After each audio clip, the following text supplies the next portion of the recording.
तो hello everyone. आज की जो ये वीडियो है यह डार्विन का सिद्धांत या डार्विनवाद है। इससे पहले लैमार्कवाद की वीडियो, लैमार्क का सिद्धांत पूरी तरह से इसके एक एक सेक्शन को हमने अपलोड कर दिया है। काफ़ी छात्रों ने जो इस वीडियो को, स्पेशली क्लास 10th के बहुत से छात्रों ने पसंद किया है और काफ़ी पॉजिटिव कमेंट्स भी आए हैं और कुछ प्रश्न भी हैं जिनके जवाब भी देने हैं, तो मैं उसे दूंगा। लेकिन आज का जो हमारा सेशन है, चलिए इसे हम शुरू करते हैं। डार्विन का सिद्धांत या डार्विनवाद, ये दोनों टॉपिक जो है बहुत ज़्यादा महत्वपूर्ण हो जाते हैं बोर्ड के एग्जाम के दृष्टिकोण से। लेकिन उससे पहले यदि आपने चैनल को सब्सक्राइब नहीं किया है तो तुरंत सब्सक्राइब कर लीजिए, वीडियो को लाइक करिए और अब इसे अपने सभी दोस्तों तक ज़्यादा से ज़्यादा शेयर करिए। क्लास 10th के विद्यार्थियों तक तो 100% शेयर कर दीजिएगा और किसी प्रकार के कम्पिटिटिव एग्ज़ाम देने वाले विद्यार्थियों को भी यह वीडियो जरूर देखना चाहिए। तो डार्विन का सिद्धांत क्या कहता है? जैव विकास के क्षेत्र में जब चार्ल्स डार्विन, जब जो है लैमार्क फेल होते नजर आए तो चार्ल्स डार्विन ने जो है अपना सिद्धांत प्रस्तुत किया। इनकी जो पुस्तक थी, इनका नाम था चार्ल्स डार्विन। क्या नाम था? Charles Darwin. और इनकी जो पुस्तक थी, मैंने आपको पिछली वीडियो में जो है लैमार्क की पुस्तक का नाम बताया था। क्या लैमार्क की पुस्तक का नाम है? कोई बच्चा जो है कमेंट बॉक्स में लिखकर बताएगा। कमेंट बॉक्स में बताइएगा कि लैमार्क की पुस्तक का नाम क्या है। ठीक है, पहले तो ये यहाँ पे डार्विन की पुस्तक की बात हो रही है। क्या डार्विन के उस बुक का नाम था? तो काफ़ी लंबा नाम है, याद कर लीजिएगा। Origin of species by natural selection. ठीक है, पुस्तक का नाम है ORGIN, origin of species by natural selection. ये जो है इनकी पुस्तक का नाम। ठीक है, जीवों की उत्पत्ति और प्राकृतिक वर्णन या प्राकृतिक चयन, ये जो है इनकी पुस्तक का नाम था कि जीवों की उत्पत्ति। और इसका जो प्रकाशन हुआ था सन 1850 ईस्वी में हुआ था। इस पुस्तक का प्रकाशन 1850 में हुआ था। में डार्विन ने अपने विचार प्रस्तुत किए कि पृथ्वी पर वही प्राणी जीवित रहते हैं जो प्राकृतिक वर्ण के लिए अनुकूलित रहते हैं। इसे प्राकृतिक वर्ण का सिद्धांत, यानी इसे जो है नेचुरल सिलेक्शन भी कह सकते हैं। ठीक है, और इस तथ्य के आधार पर अपनी इस पुस्तक में इन्होंने 6 सिद्धांत दिए थे और ये 6 बहुत महत्वपूर्ण, यही जो है आपको अच्छा खासा नंबर दिलाते हैं। पहला है अधिक संतानोत्पत्ति। अधिक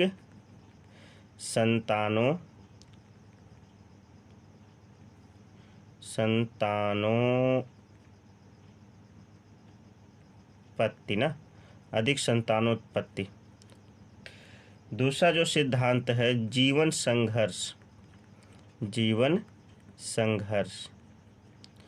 और तीसरा जो सिद्धांत है, देखिए दोस्त, मैं यहाँ पे हर किसी की परिभाषा लिख नहीं सकता, वीडियो काफ़ी लंबी हो जाएगी, इसलिए मैं केवल पॉइंट टू पॉइंट डाल के आपको सारी बातें बता दूंगा। ठीक है, कहानी की तरह आप सुन लेंगे तो भी आपका तैयार हो जाएगा। विभिन्नताएं एवं अनुवांशिकता, हाँ, जहाँ पे ज़रूरत पड़ेगी मैं वहाँ पे ज़रूर लिखूँगा। ठीक ना, विभिन्नताएं एवं, अब जैसे यहाँ पे ज़रूरत है तो लिख रहा हूँ, आनुवांशिकता। और चौथा जो पॉइंट है वो है योग्यतम की उत्तरजीविता।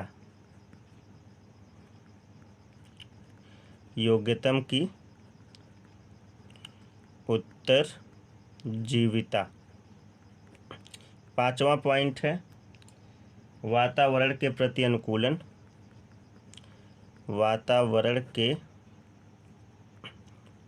अनुकूलन। और छठा पॉइंट है यहाँ पे नई जातियों की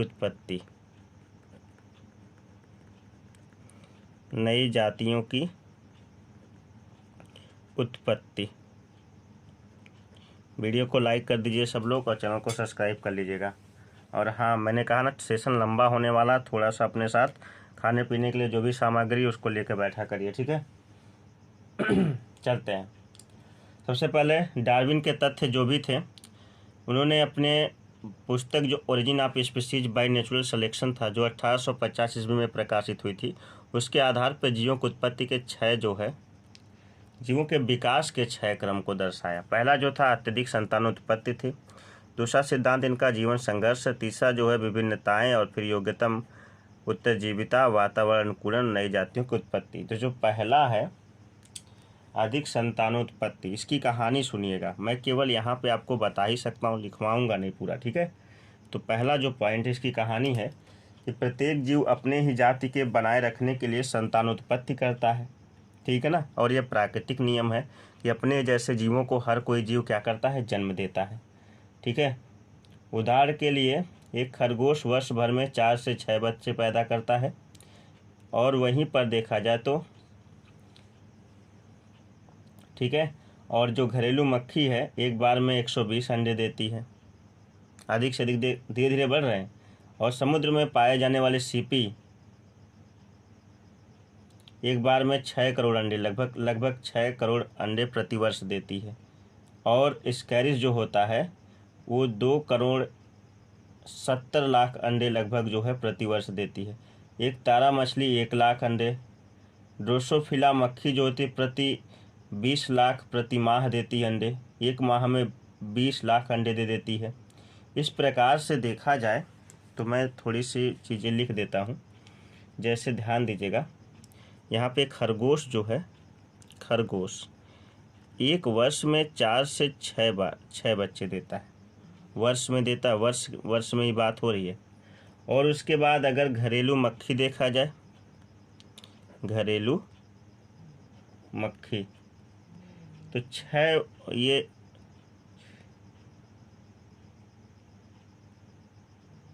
ये जो है लगभग 120 अंडे देती है 6 माह में, ठीक है। और वहीं पर समुद्र में पाई जाने वाली जो सीपी है, सीपी जानते ना आप, वो जो है कितना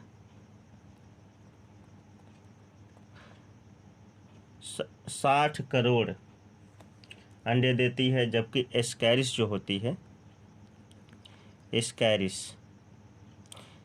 स्कैरिस ना, ये एक बार में जो है 2 करोड़ 70 लाख, ये लगभग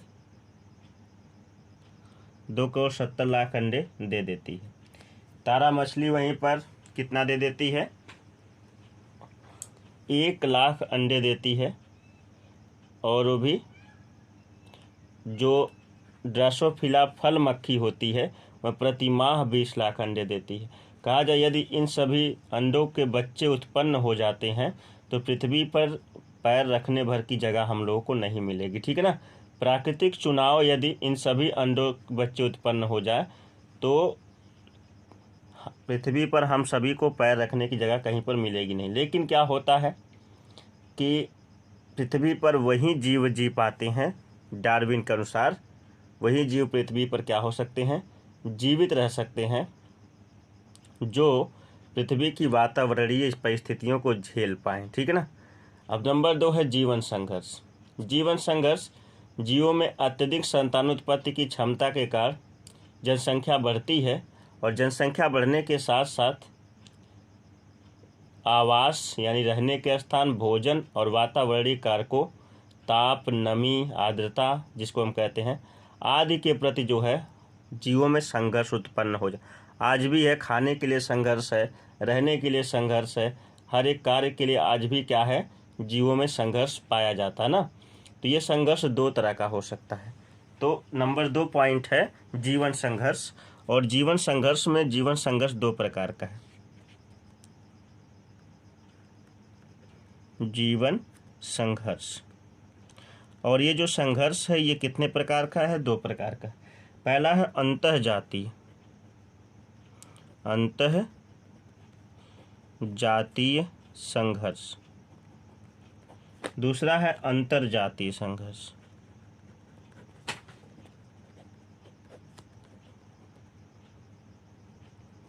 ध्यान दीजिएगा, अंतर्जातीय संघर्ष का मतलब जब जीव अपने ही जातियों के मध्य क्या करता है, संघर्ष करता है, तो उसे अंतःजातीय संघर्ष, जैसे मनुष्य और मनुष्य के मध्य का जो संघर्ष है वो अंतःजाति, क्योंकि सभी एक जाति के हैं। लेकिन अंतर्जाति यदि मनुष्य और पशुओं के मध्य संघर्ष होने लगे तो ये कौन सा संघर्ष है? ये अंतर्जातीय संघर्ष। जैसे मानिए कोई एक थाली में खाना रखा है, उससे दो मनुष्यों को जो पहले पहुंच जाएगा वो खा जाएगा, तो दोनों उस भोजन को पाने के लिए जो संघर्ष कर रहे हैं वो अंतर्जातीय संघर्ष है। फिर वहीं पर थाली पे खाना रखा गया है, खाने का प्लान बन रहा, तब तक कोई कुत्ता आके खा जाता है या कोई अन्य जानवर आके खा जाता है, तो ये जो है किस प्रकार का अंतर्जातीय संबंध हो जाता है। दो कुत्तों के बीच अगर संघर्ष होता है तो उसे क्या कहते हैं? उसे अंतर्जातीय संघर्ष कहते हैं। अगर कुत्ते और मनुष्य के बीच संघर्ष होता है तो फिर अंतर्जातीय संघर्ष कहते हैं। उम्मीद करता हूँ समझ में आया होगा। फिर विभिन्नताएं तथा अनुवांशिकता क्या है? तीसरा पॉइंट है विभिन्नताएं तथा अनुवांशिकता। यहाँ भी जहाँ समझाने की आवश्यकता पड़ेगी जरूर समझाऊंगा, लेकिन पहले सुनिएगा। जीवों में विभिन्नताएं होती रहती हैं। प्रकृति में उपस्थित कोई भी दो जीव, चाहे वे एक ही जाति के क्यों ना हो, समान नहीं होते हैं। जैसे माता पिता की जो संतानें होती हैं वो रंग रूप आकृति गुणवत्ता में बिल्कुल जो है माता पिता के समान हो ही नहीं सकती। कुछ ना कुछ भिन्नता जो है उनमें आ जाती है, और ये भिन्नताएं धीरे धीरे क्या होती हैं, कैसी हो जाती हैं? ये भिन्नताएं धीरे धीरे जो है एक बड़ी भिन्नता का रूप ले लेती हैं। ठीक है। और इन भिन्नताओं में सबसे बड़ी भूमिका अदा करता है वातावरणीय परिवर्तन। जैसे कि एक माँ के, जैसे कोई माँ है, मम्मी, उसके दो पुत्र हैं, दोनों राम और श्याम। राम जो है काफ़ी बदमाश टाइप का है, दिन भर जो है धूप में खेलता है दोस्तों के साथ। ठीक है। इसके कारण इसका रंग हो जाता है काला। क्या हो जाता है? काला। और श्याम जो है काफ़ी शर्मीला स्वभाव का है, जो माता का आज्ञाकारी है और माँ के साथ ही जो है उसकी मदद करता है, घर में हमेशा रहता है। तो इसका रंग जो है हमेशा घर में रहेगा तो ये तरह की गोरा हो जाता है। क्या होता है? गोरा। ये गोरा, ये काला। तो ये वातावरण का प्रभाव पड़ा ना, और धीरे धीरे ये प्रभाव क्या होता है? अनुवांशिक भी हो सकता है डार्विन के अनुसार। ठीक है। मगर ऐसा होता नहीं है, लेकिन देखा जाए तो डार्विन ने कुछ ऐसा ही कहा था। पेज चेंज कर लें थोड़ी से, और कुछ फॉर्मेलिटी जो उसे भी पूरा कर लें। हाँ भाई, सब्जेक्ट है बायोलॉजी, बस आपका 1 मिनट लेंगे। टॉपिक का नाम है जैव विकास के सिद्धांत या जैव विकास के सिद्धांत। पहली वीडियो लैमार्क वाली, जो नहीं देखी है डिस्क्रिप्शन में लिंक दे दूंगा, देख लीजिएगा। ठीक है। यहाँ पे हम पढ़ रहे हैं डार्विनवाद, और क्लास है आपका 10th के लिए महत्वपूर्ण है और 12th के लिए भी बहुत ज़्यादा महत्वपूर्ण है। ठीक है। चलें शुरू करें। तो भिन्नताएं जो है वातावरणीय भी हो सकती हैं। उसके बाद नंबर 4 जो था, नंबर 4 योग्यतम उत्तरजीविता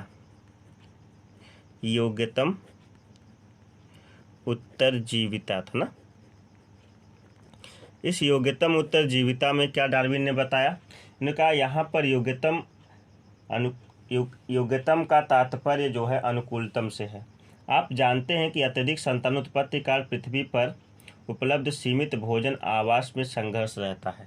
भाई जीवों की संख्या बढ़ती जा रही है, ना जमीन बढ़ रही है, और उसी ज़मीन में क्या करना, हमें अनाज उत्पन्न करना है, सारी व्यवस्थाएं देखनी है। ठीक है।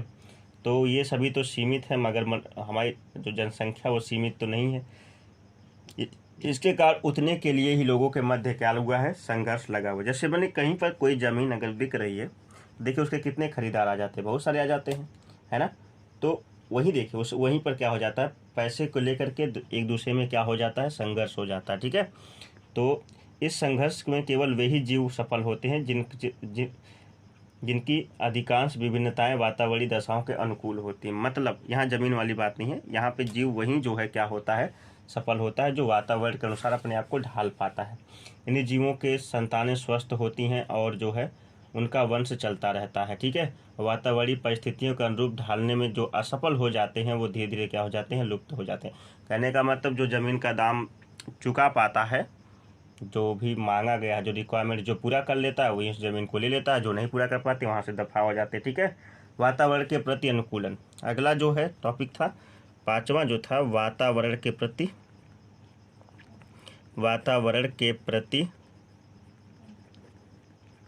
अनुकूलन, वातावरण के प्रति अनुकूलन। ठीक है, ये जो है इसमें क्या बताया इन्होंने, कहा कि वातावरण जैसे की भौतिक दशाएं जैसे सर्दी, गर्मी, बाढ़, सूखा सदा एक समान नहीं रहती। वातावरणीय दशाएं ये बदलती रहती हैं और जो इन वातावरणीय दशाओं के अनुरूप अपने आप को ढाल पाता है वो इस पृथ्वी पे नज़र आता है, जो नहीं ढाल पाता वो क्या हो जाता है, समाप्त हो जाता है। और जब जो अपने आप को ढाल पाता है तो छठवां नियम लागू हो जाता है, नई जातियों की उत्पत्ति। नई जातियों की उत्पत्ति, तो नई जातियों की उत्पत्ति क्या कहती है, कहती है कि डार्विन ने इस बात पर बल दिया कि जो जातियां वातावरण के द्वारा चुनी जाती हैं, वातावरणीय दशाओं को झेल कर जो है जो जातियां अपने आप को बचाई रहती हैं, उन्हीं की जो है संततियां धीरे धीरे क्या करती हैं, आने वाले समय में उन्हीं संततियों का विकास होता है और जिनसे नई जातियों की क्या हो जाती है, उत्पत्ति हो जाती है। तो डार्विन की आलोचना, अब अगला जो है टॉपिक आता है डार्विन की आलोचना। मैं थोड़ा शॉर्ट में भी बता रहा हूँ लेकिन कोई दिक्कत नहीं है, यही मेन फैक्ट है। ठीक है, डार्विन की आलोचना, जैसे लैमार्क की आलोचना हुई थी उसी प्रकार से डार्विन की आलोचना हुई थी। डार्विन क्या आलोचना थी, नंबर 1, डार्विन के अनुसार जीवन संघर्ष में वे ही प्राणी सफल होते हैं जो वातावरण के अनुकूल अपने आप को ढाल पाते हैं और वही लक्षण दिखाई देते हैं। परंतु डार्विन यह बताने में असमर्थ रहे कि पूर्ण विकास और पूर्व इन विभिन्नताओं का क्या उतना उपयोग था जितना पूर्ण विकास हो जाने के पश्चात था। कहने का तात्पर्य यह है कि डार्विन इस बात को समझा नहीं पाए कि संतानों में कुछ विभिन्नताएं जो होती हैं वो वंशागत होती हैं। ठीक है, लेकिन वो विभिन्नताएं आई कहाँ से, इस बात को समझाने में क्या रहे, असमर्थ रहें। नंबर 2 है, डार्विन के अनुसार विभिन्नताएं विकास आधार होती हैं, कुछ वंशागत भी नहीं होते वरन प्राकृतिक चुनाव में सहयोग करते हैं। वंशागत ना होने के कारण विभिन्नताओं का क्या हुआ, वे विभिन्नताएं जो वंशागत नहीं होती वे कहाँ लुप्त हो जाती हैं, इस बात को भी डार्विन नहीं समझा पाए। ठीक है, तीसरा पॉइंट, डार्विन ने यह नहीं बताया कि विभिन्नताएं क्यों होती हैं, कैसे होती हैं। यानी तीसरा पॉइंट ये भी डार्विन ने कहा कि विभिन्नताएं क्यों होती हैं और कैसे होती, इस बात को भी डार्विन समझाने में असमर्थ रहे। डार्विन ने उपयोगी परिवर्तन वंशागत परंतु सत्य नहीं। डार्विन ने कहा कि जो उपयोगी परिवर्तन होते हैं वे वंशागत होते हैं परंतु ये सत्य नहीं है, क्योंकि भाई उपयोगी परिवर्तन, सभी उपयोगी परिवर्तन वंशागत हों ऐसा तो हो नहीं सकता। कुछ अनुपयोगी परिवर्तन भी क्या हो सकते हैं, वंशागत हो सकते। जैसे आयरलैंड का जो 12 सिंहा है, उदाहरण के लिए आयरलैंड में जो 12 सिंहें थे, ठीक है ना, उनकी जो सींगें थी वो उनकी वंशागत थी लेकिन उनके लिए क्या थी, हानिकारक थी। और जब सींगें हानिकारक थी तो आगे चलकर ये उनके पूरे वंश के विनाश का कारण उनकी सींग ही बन गई, क्योंकि वे भागते समय जो है झाड़ियों में उलझ जाते थे और अपने शत्रुओं द्वारा पकड़े जाते थे। या फिर आप ये कहिए कि दूसरा उदाहरण, स्वीडेलॉन और चीतों के जो दांत से बहुत आगे की तरफ निकले हुए थे, जो खुद के लिए क्या हो गए, कैसे सिद्ध हो गए, घातक सिंह हो गए। डार्विन ने अवशेषी अंगों के बारे में कुछ नहीं बताया और ना ही जो है कुछ नहीं बताया, जबकि अंगों के विकास के लिए महत्वपूर्ण योगदान है। अवशेषी अंगों के बारे में लैमार्क ने तो बताया था किंतु डार्विन ने अवशेषी अंगों के बारे में कुछ नहीं बताया था। इसके बाद आ जाता है डार्विन तथा लैमार्कवाद में अंतर। डार्विन तथा लैमार्कवाद में अंतर इसकी वीडियो स्टडी सीबीएल क्लासेस पे पहले पे से ही अपलोड है। मैं इस वीडियो के डिस्क्रिप्शन में डार्विन तथा लैमार्कवाद में अंतर का लिंक दे दूंगा, जो कि बहुत ही ज़्यादा महत्वपूर्ण टॉपिक है बोर्ड की दृष्टिकोण से। इसके बाद आ जाते हैं अगली हेडिंग जो है नव डार्विनवाद। नव डार्विनवाद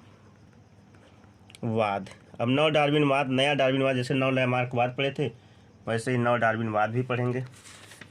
और जो हमारी कल की जो वीडियो होगी उसमें हम आपको बताएंगे उत्परिवर्तनवाद। लेकिन पहले नव डार्विनवाद। चार्ल्स डार्विन के विकास सिद्धांत को 1859 ईस्वी में प्रकाशित किया गया और 40 वर्षों तक सभी ने इसकी सराहना की, परंतु सन 1900 में मेंडल ने जब आनुवंशिकता की खोज की तो उसके उपरांत जो है इनके नियम की काफ़ी जो है क्या हुई, आलोचना हुई। और आलोचनाओं के बाद आधुनिक वैज्ञानिकों ने बताया कि जीवों में अंगों के प्रयोग, अनुप्रयोग या फिर इस प्रकार के चीज़ों से कोई प्रभाव नहीं पड़ता। जितने भी विभिन्नताएं होती हैं वे सभी जीनी होती हैं या कोशिका विभाजन गुणसूत्रीय परिवर्तन के द्वारा जो है क्या होता है, जीवों में किसी प्रकार की भिन्नताएं होती हैं। और ये जो भिन्नताएं होती हैं जीवों के लाभदायक तथा हानिकारक दोनों प्रकार की हो सकती हैं। और इनमें जो है कई वैज्ञानिक सम्मिलित थे जो इनके कह सकते हैं कि समर्थक थे। इसमें अगस्त विजमैन थे, जेम हैक्सले थे, JBS हेल्डन थे, सीवाल राइट थे। सभी ने जो है नव डार्विनवाद को प्रस्तुत किया और बताया कि सभी जीवों में जो विकास का जो कारण और क्रम होता है वह DNA या जीन होते हैं, ना कि अंगों का प्रयोग और अनुप्रयोग। ठीक है, मैंने कहा कि लैमार्कवाद तथा डार्विनवाद की तुलना या उनमें अंतर जो है मैं जो है इसके वीडियो का डिस्क्रिप्शन जो है लिंक में दे दूंगा। और अगला जो हमारा टॉपिक होगा वो होगा उत्परिवर्तन का सिद्धांत। उत्परिवर्तन का सिद्धांत, ठीक है, थ्योरी ऑफ म्यूटेशन। मैं इस वीडियो को कल लेकर आऊँगा। उम्मीद करता हूँ कि आज की वीडियो जो डार्विनवाद रहा पूरी तरह से समझ में आया होगा। आपको यदि वीडियो देखने का मतलब ये ज़्यादा मन ना करे तो आप एक काम कर सकते हैं कि वीडियो की जो कहानी है ना, इस टाइप की वीडियो जहाँ लैमार्कवाद डार्विनवाद, उससे आप वीडियो को लगा करके सुन सकते हैं। और बहुत ध्यान से सुनने की ज़रूरत है। एक बार सुन लेंगे सारे कंसेप्ट जो है क्लियर हो जाएंगे, क्योंकि इसमें बहुत कुछ कठिन नहीं है, बहुत ही आसान सा कंसेप्ट है ये। ठीक है, और इसके बाद जो है मिलते हैं नई वीडियो में। लेकिन उससे पहले यदि आपने जो है चैनल को सब्सक्राइब नहीं किया तो सब्सक्राइब कर लीजिए, वीडियो को लाइक करिए और कमेंट बॉक्स में जरूर बताइएगा वीडियो कैसी लगी। तो चलते हैं उत्परिवर्तन के सिद्धांत के साथ आपसे मिलते, तब तक के लिए नमस्कार, बाय बाय, जय हिंद।